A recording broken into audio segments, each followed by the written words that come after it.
Hello, hello, hello, all. Welcome to or welcome back to Rise and Inspire LA with your girl Naraya Ahava. I hope you all are doing wonderfully today.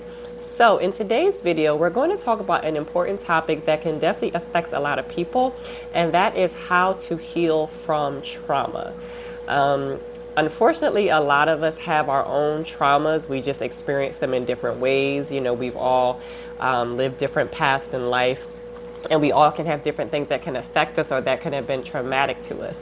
And it can be challenging, but I put together a list of 8 tips that I think could be very helpful when it comes to healing from a trauma. So let's dive right in with the first one, which is acknowledge and accept what you've been through and what you're feeling. It's important that you validate your own experiences and what you're feeling. Sometimes we try to suppress things. We try to pretend like nothing is wrong. We try to pretend like we're okay. And when you do that, when you don't deal with something, when you just push it down and push it down, eventually those feelings are going to surface. And it may come at a very inopportune time, or when you least expect it. You could be in the middle of the grocery store and have a whole nervous breakdown. You don't know what's going on. So it's very important that we acknowledge what we're feeling, what's going on. We don't just pretend like nothing is wrong. And then we can kind of work on healing it, because you can't change, you can't fix, or you can't heal what you're not willing to acknowledge, right? And the second thing I would suggest is seek professional help. Sometimes we try to work on things within ourselves. We just say, oh, I'll deal with it.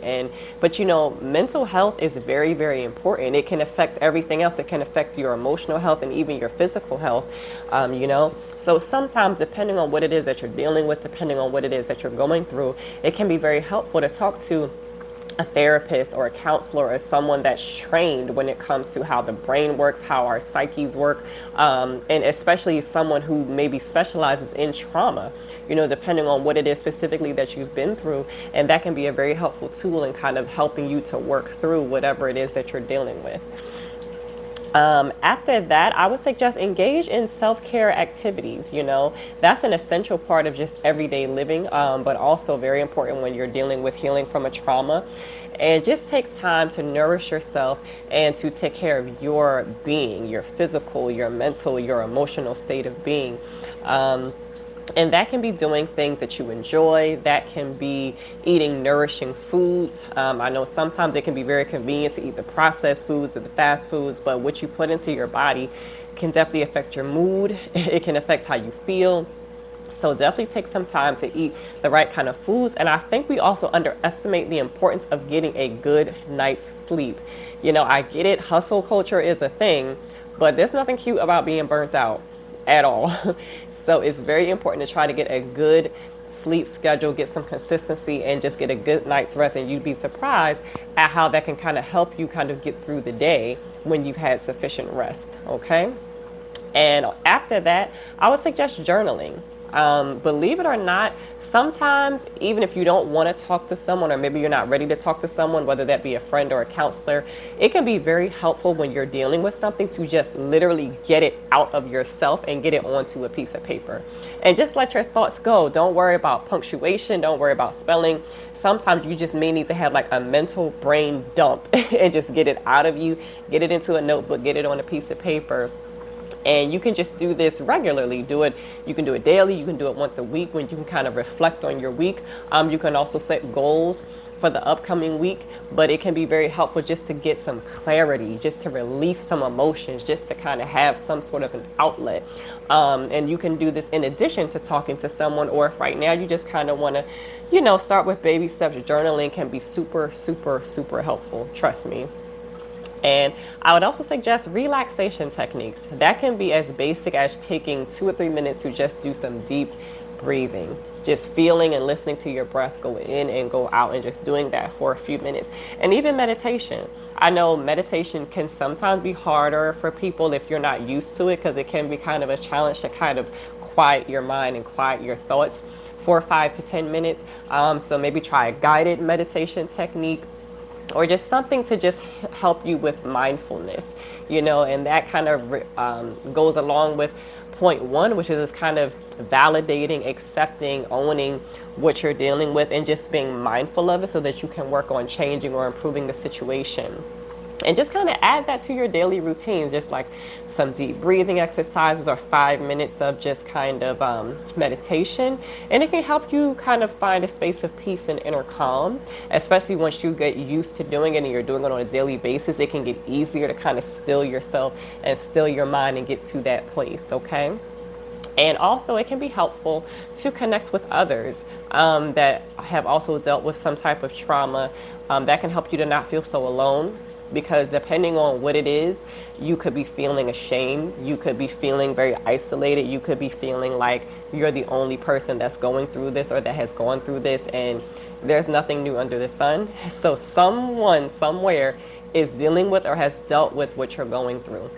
So maybe if you could find some type of support group or or along with the counselor perhaps, and kind of sharing your story and hearing others share a story that's similar to yours that you can kind of relate to, that can also help you kind of get a sense of healing and kind of a sense of just belonging, because again, we sometimes kind of isolate ourselves and we go inward, when we're dealing with things and we don't really want anyone to know, or, again, some of us may suppress it, and that's not going to help you heal because you kind of have to go through things. You don't necessarily just get over them per se, but you kind of have to get through it and work through it. You can't just ignore it and think that it's going to go away. You have to heal it. And, talking with other people that can relate and who you can relate to can be very helpful in that process. And also, engage in some creative activities, like whether that be painting or singing or dancing or some type of creative expression. You'd be surprised if you just get a piece of paper and some paint and just go at it and just be free and just let whatever comes out. And that can kind of help be a way for you to heal and work through some things as well, to just kind of let your mind just go, let your creativity just kind of flow. And that can be something that can help you kind of express yourself as well. And lastly, it can be very helpful and very cool to spend some time in nature. Just go for a walk. Or if you happen to live somewhere where you can easily get to a beach, just go and walk on the beach. Feel the sand on your feet, or just go and lay on the sand and just listen to the water. And that can be so peaceful. It can be so relaxing. That can give you a space of clarity. And you can even double up and take a journal with you to the beach and just sit and listen to the waves and just kind of allow your thoughts to kind of come out and flow onto the paper. And that kind of help you get some things out of you, that can help you release some things, that can help you express some things.